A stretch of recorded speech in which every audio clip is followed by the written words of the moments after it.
pertama adalah Ifrit. Kekuasaan akan api diberikan kepadanya. Makhluk yang kedua adalah Khidir. Kekuasaan akan air diserahkan ke tangannya. Makhluk yang ketiga adalah Jibril. Kekuasaan akan cahaya dianugerahkan kepadanya. Makhluk yang keempat adalah Adam. Kekuasaan akan tanah dimandatkan dalam kedudukannya. Makhluk yang kelima adalah Eva. Kekuasaan akan angin disatukan dengan inti keberadaannya. Mereka berlima adalah Nur Muhammad.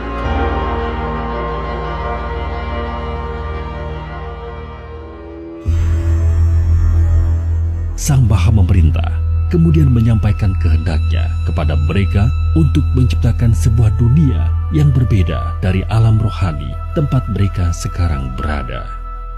Dengan kekuasaan yang diberikan Yang Maha Pencipta yang tiada bandingannya, kelimanya bekerja sama memanfaatkan ilmu dan kekuasaan yang telah diberikan kepada mereka. Sebuah awal dan akhir bernama kehidupan di dalamnya. Mereka bereksperimen, mencoba mencari tahu seberapa luas kekuasaan yang mereka miliki, tetapi mereka tidak bisa menemukan batasannya. Di tengah-tengah kenikmatan dalam berkarya cipta ini, tiba-tiba larangan dari Yang Maha Menetapkan terlintas di dalam pikiran mereka. Mengapa Yang Maha Memberi Keamanan melarang mereka menggunakan roh? Seiring dengan perkembangan dan perubahan terhadap makhluk-makhluk yang mereka ciptakan di kosmos, rasa penasaran mereka semakin menjadi-jadi.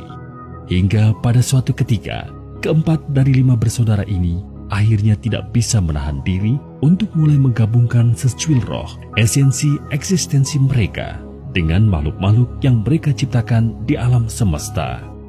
Jibril menolak untuk ikut berpartisipasi dalam percobaan mereka karena patuh terhadap perintah Yang Maha Menentukan hukum. Keempat saudaranya menganggap penolakan Jibril karena ia tidak mempunyai ilmu yang bisa digunakan dalam percobaan tersebut.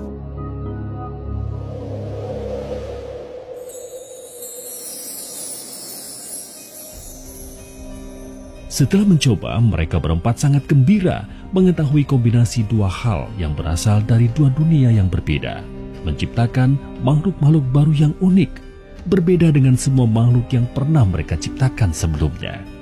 Mereka pun melanjutkan proses penciptaan alam semesta dengan melakukan berbagai macam eksperimen menggunakan roh mereka sendiri sebagai satu bahannya. Sang Maha Mengetahui sadar akan hal ini. Jibril kemudian bertanya kepadanya, mengapa Yang Maha Melihat membiarkan keempatnya melanggar peringatannya? Sang Maha menghendaki ingin menciptakan pemimpin atau khalifah di alam semesta. Jibril kembali bertanya, mengapa Sang Maha Bijaksana ingin mengisi alam semesta dengan makhluk yang tercipta dari kontradiksi dan dualitas tersebut? Bukankah mereka hanya akan saling menyakiti dan menghancurkan? Sang Maha Memuliakan makhluknya menjawab, jawaban atas pertanyaan tersebut harus Jibril cari tahu sendiri. Ketika percobaan yang dilakukan oleh Ifrit, Khidir, Adam, dan Eva hampir sempurna untuk menciptakan makhluk yang identik dengan karakteristik mereka, tiba-tiba Yang Maha Tinggi memanggil mereka semua untuk berkumpul, termasuk Jibril. Sang Maha menghitung segala sesuatu, kemudian memerintahkan mereka berempat yang sejatinya diciptakan sejajar untuk sujud kepada Adam. Mereka semua mematuhi perintah yang diberikan Sang Maha Kuasa, kecuali Ifrit. Ketika ditanya mengapa ia tidak mematuhi perintah Yang Maha Pengasuh, Ifrit menjawab, karena ia lebih mulia daripada Adam, karena ia diciptakan dari api, sementara Adam diciptakan dari tanah. Karena jawabannya tersebut, Ifrit pun diusir dari alam rohani untuk turun ke alam nyata.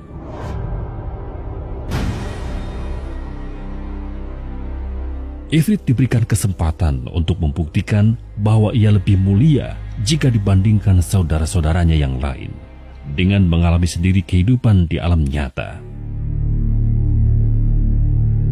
Setelah selesai menguji Ifrit, Yang Maha Besar kemudian menguji keempat Nur Muhammad yang tersisa dengan mengiming-imingi kekuasaan yang lebih besar dari yang telah mereka miliki saat ini. Ternyata Adam dan Eva pun memakan umpan tersebut dan melanggar perintah yang Maha mengatur, sehingga mereka berdua kemudian juga diusir dari alam rohani.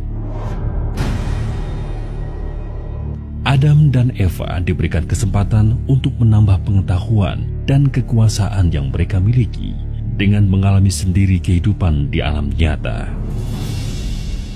Dua bersaudara yang tersisa, Jibril dan Khidir, berdiskusi dan memutuskan bahwa salah satu dari mereka harus turun ke alam nyata untuk membantu saudara-saudara mereka. Khidir memutuskan untuk turun ke alam nyata secara sukarela, sementara Jibril tetap tinggal sebagai penyambung komunikasi dari alam rohani. Keputusan ini memastikan Jibril mampu berkomunikasi dengan Khidir, sehingga petunjuk-petunjuk yang diberikan Yang Maha Pemberi Petunjuk bisa diterima di alam nyata. Berbeda dengan di alam rohani, kali ini mereka harus hidup berbalutkan jasad, salah satu makhluk yang mereka ciptakan, sebuah gabungan antara roh dengan jasmani yang telah mereka modifikasi. Terdapat begitu banyak dorongan yang disebabkan tubuh jasmani tersebut yang belum pernah mereka rasakan sebelumnya. Hal ini menjadi tantangan tersendiri bagi mereka berempat. Di samping itu, terdapat juga rasa permusuhan dan saling menyalahkan di antara mereka atas pengusiran dari alam rohani tersebut. Mereka tidak menyadari bahwa di alam diri mereka saat ini terdapat 7 lapisan, yaitu roh suci, hati, nafsu, rasa, akal, pikir, dan tubuh jasmani. Berbeda dengan ketika mereka berempat masih berada di alam rohani.